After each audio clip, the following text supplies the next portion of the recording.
Bonjour à toutes et tous. Je vous propose une correction de l'exercice 2 que vous avez tous eu cette semaine sur cette fiche de révision pour le brevet blanc. Donc pour ceux ou celles qui étaient absents, ou alors pour certaines classes où on n'a pas eu le temps de finir cet exercice 2, je vais reprendre cette correction en détail. Donc ici j'ai déjà écrit les réponses, mais ce qui compte surtout c'est comment on aboutit à ces réponses. Dans cet exercice 2, il va falloir utiliser une formule qui est ici. V, la vitesse, c'est la distance divisée par le temps. Je vous l'ai mis sur la fiche de révision que je vous ai distribuée, en bas de la fiche de cours. Et il faut connaître il faut connaître cette formule, mais il faut surtout savoir retrouver les deux autres formules. C'est un simple produit en croix.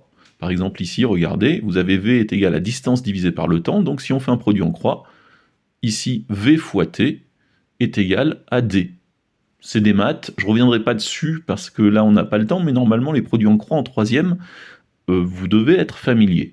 Donc on trouve ici cette formule, D est égal à V fois T par un simple produit en croix. Et à partir de cette formule, on peut à nouveau faire un produit en croix pour obtenir T seul d'un côté de l'égalité. T le temps, donc, on va l'obtenir en faisant D divisé par V, par un produit en croix. Donc voilà, T est égal à D divisé par V. Et suivant les exercices, suivant les problèmes que vous rencontrerez, on utilisera soit cette formule, qui est à connaître, soit ces deux autres formules qui sont à savoir déduire, pas à apprendre par cœur, parce que vous les oublierez.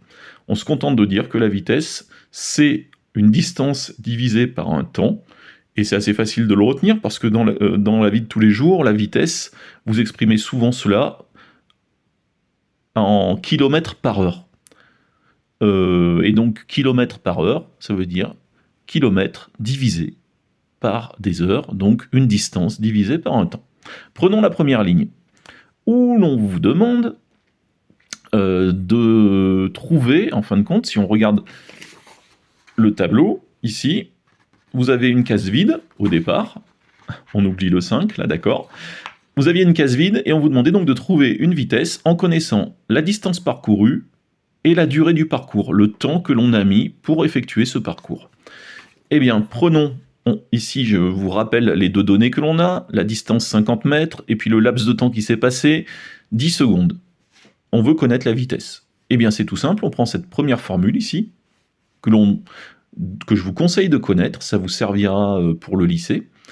Vitesse c'est égal à la distance divisée par le temps. Eh bien, on n'a plus qu'à remplacer les lettres par leur valeur. D, c'est 50 mètres. T, c'est 10 secondes. On remplace dans la division, et en faisant 50 divisé par 10, on trouve assez rapidement les 5 mètres par seconde qui est la vitesse que l'on devait trouver, et on peut compléter le tableau.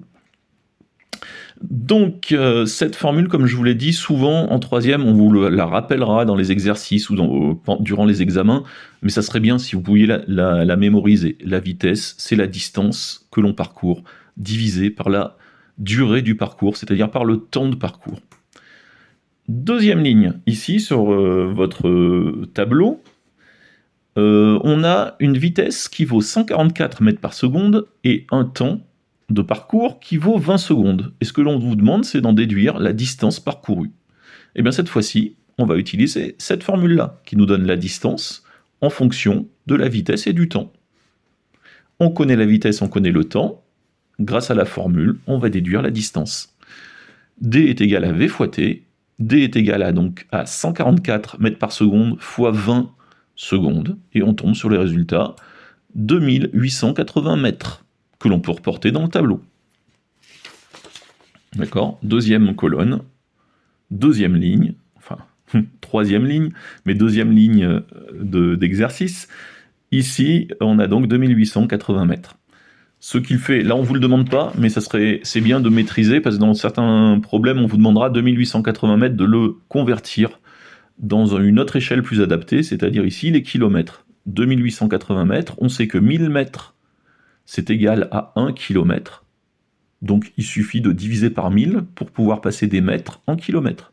2880 mètres, ça nous fait 2,1 88 km, c'est-à-dire environ 3.